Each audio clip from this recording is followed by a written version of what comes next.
Depois de toda essa longa explicação que fizemos na carta 25, esses assuntos que estão agora revelados e claros para todos nós, essas verdades que foram faladas, vamos voltar para o nosso primeiro assunto que a gente falou, que é a raiva. Quem tem raiva é como se estivesse fazendo avodah. Que tipo de raiva é essa? São em assuntos físicos. Ah, tô com um problema, alguém me irritou, alguém me xingou, tô com problema de panaçá, isso ou aquilo. Em assuntos fisicamente não tem por que a pessoa ficar com raiva, porque tudo está na mão de Deus. Tirando Irat Shamayim, tirando se eu vou seguir ele, se eu vou cumprir mais a Torá Mitzvot ou não. Então, quando acontece alguma coisa que está me incomodando, de coisas de assuntos materiais, eu não tinha que ficar com raiva, porque é Deus que decidiu isso. Agora, em assuntos espirituais, quando eu quero evitar que alguém faça um pecado, por exemplo, então, esse motivo que a gente está explicando aqui não combina na questão de falar mal da raiva, se for por esse motivo espiritual, o cara quer resolver, quer fazer que as pessoas cumpram o certo. Como a gente vê, por exemplo, que Moshe Rabbeinu, ele deu uma bronca no povo. Por quê? Porque se Hashem deu aquela mitzvah, aquela situação para ele, aquela situação que o povo fez na frente dele errado, ele foi lá e quis advertir para tirar eles do pecado, para dar mérito. Então Deus mostrou aquilo para ele realmente ir lá resolver. Não ficar, não, Deus quis assim. Em assuntos físicos a gente fala Deus quis assim, em assuntos espirituais a gente tem que ir lá resolver. Porém tem um detalhe.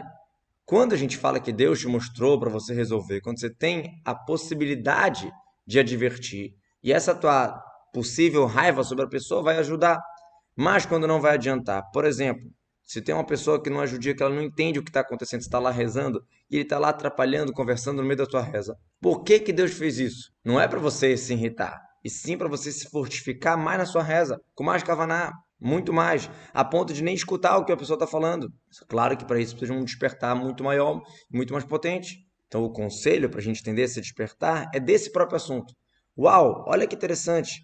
Deus está se manifestando através desse ser humano que está vindo aqui me atrapalhar. Olha o quanto que a Shekhinah está descendo o modo de falar maravilhosamente, vários níveis, e pegou uma faísca do nível dela e está em galuto nas clipot, de maneira geral. E particularmente naquela pessoa que está ali falando aquelas coisas nada a ver, falando besteira, falando palavrão, falando coisas que estão atrapalhando o serviço a Hashem, que é a Kavanah da Tefilá. Como a gente sabe que Zele ou Madzé tem os dois lados. Você começa a rezar, de repente aparecem coisas para atrapalhar. E existe a fala suprema de Hashem, existe a fala inferior, que é quando a gente está rezando, e chega alguém para atrapalhar exatamente o que a gente falou. Parece que o mal está dominando, porque olha, tá vendo? Deus deu vitalidade para aquela pessoa falar besteira no meio que eu estou rezando. Só que isso é para o mal dele, porque isso vai me fazer eu despertar mais e mais em Kavaná, até que eu não vou escutar. Então, como é que eu tenho a Kavaná mais forte quando alguém está conversando comigo no meio da minha reza? É exatamente essa Kavaná que eu tenho que ter. Uau! Olha o quanto a Shekhinah desceu, só para me dar um toque, para falar reza mais forte. Então, na linguagem do livro que fizeram, dos escritos do Baal Shem Tov, Tzavat do Baal Shem Tov, o possível testamento do Baal Shem Tov, que a gente falou que não foi ele que escreveu, foi os alunos que escreveram, a linguagem usou Shartá, que Shekhinah pairou. E isso as pessoas estavam querendo questionar, né? Como pode ser que a Shekhinah está pairando naquela pessoa não judia que está atrapalhando o outro de rezar? Então, ele não usou a linguagem exata, porque o Baal Shem Tov, ele falava as palavras de Torá deles em Yiddish, não falava em hebraico, não em Lashon HaKodesh. Então, o que ele quis dizer é que a presença divina se investiu, claro que de uma maneira de galuto, de exílio, como foi explicado extensamente nessa carta, mas chegou de maneira geral em galuto, e particularmente naquele não-judeu que está ali atrapalhando a pessoa de rezar.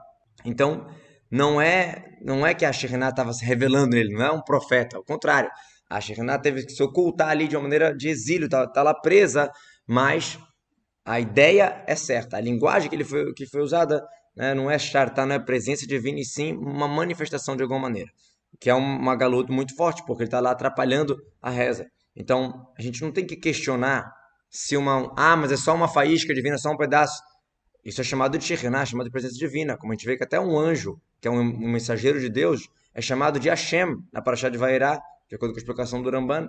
Como fala a Hagar, a outra esposa de Abraão, falou, vai ter Hashem Hashem, chamou o nome de Deus, que era o anjo que estava falando com ela.